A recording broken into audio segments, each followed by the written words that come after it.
a name of a person in mind, but I'm just saying set it aside for just a second, and I want you to see in this verse two things that it says you must be. So I want you to listen to it again. Malachi 5:2.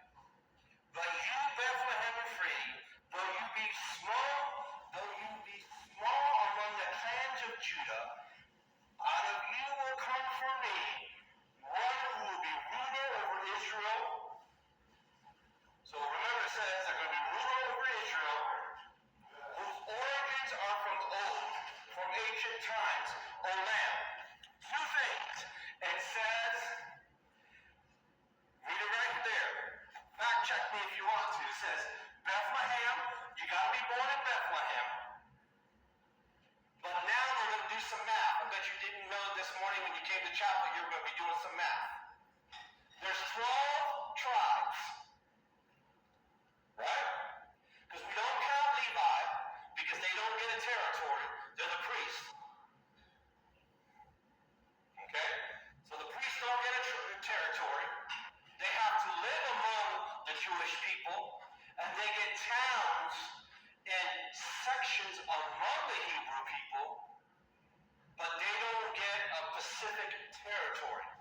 They get to live around the temple, and then they have to outskirt and kind of franchise out among the other tribes, so they don't ever get, there's no spot in Israel that says this is the border of Levi. They live among everybody. So don't count Levi because they don't get a territory. They don't get a geography territory. Okay? So now you count them out. But who does it say right here? It says Judah, among the clans of Judah. Guess what I've just done? Guess what the prophet just did? Guess what God Almighty just did? You have 12 tribes of Israel.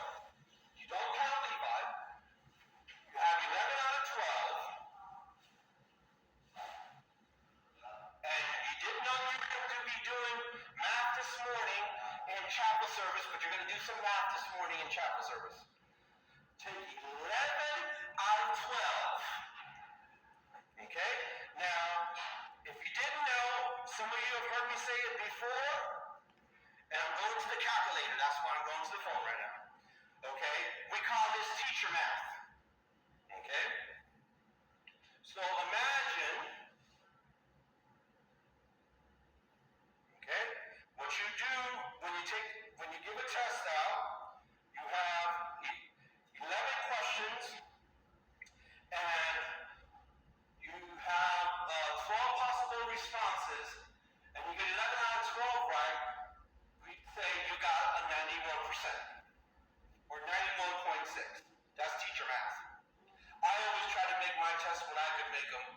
If the school didn't give me a test that you have to give out, I try to make it either 10 or 20 or something that I can see the math clearly.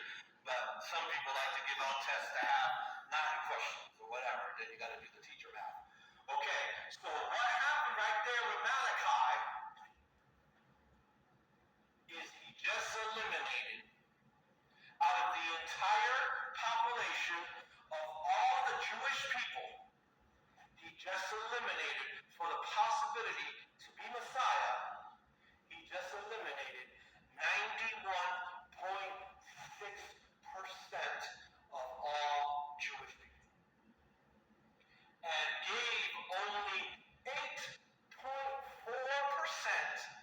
of all Jewish people could qualify at that point. You don't believe me? Okay. Now, we're going to go to Genesis chapter 49. And we're going to see what Jacob said. And here we have Genesis chapter 49:10. Genesis chapter 49:10. Do some more math. We're going to go back to the math this morning. You didn't know in chapel you're going to be doing math this morning. Jacob says, he's blessing all his sons. And he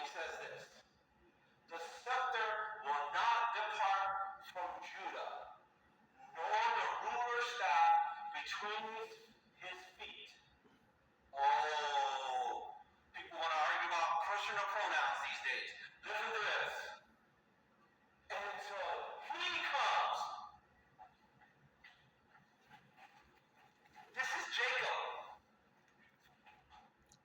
And so he comes to whom it belongs, and the obedience of the nations is his.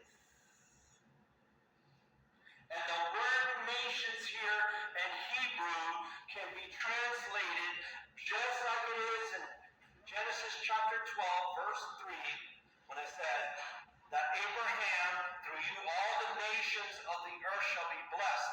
That word in Hebrew can be translated three different ways. Families, people, or nation.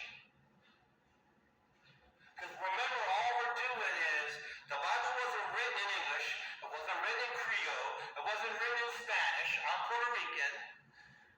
It wasn't written, all we're doing is taking the Hebrew and translating it to English.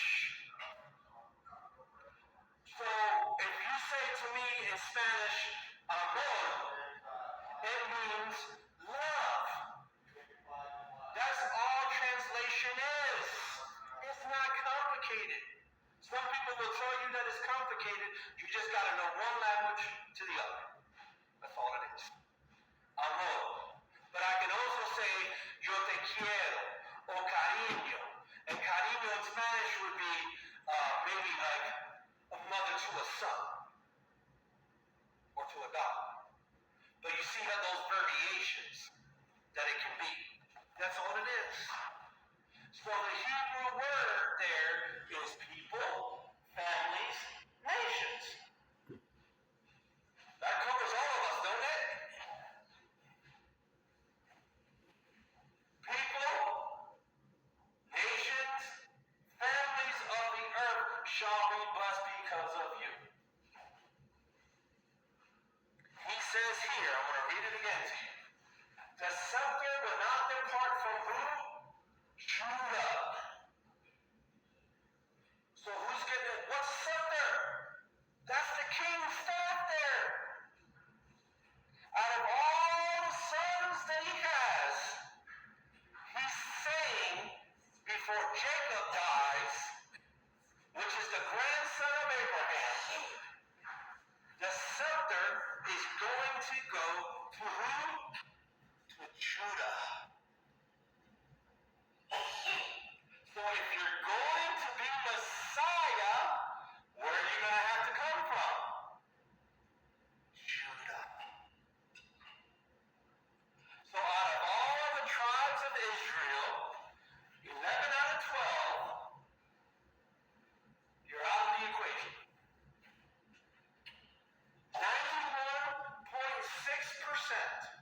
of all Israel is already eliminated mathematically from being Messiah right from the time of Jacob. And again, I'm going to read you that verse again.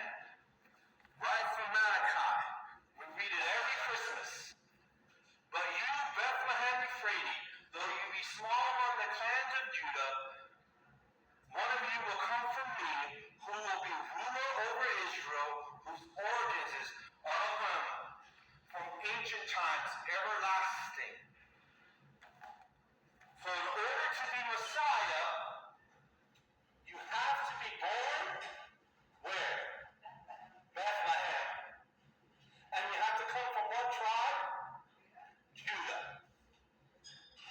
No other way around it. It's right there. Detail 1, detail 3, 2, and 3, which I already read to you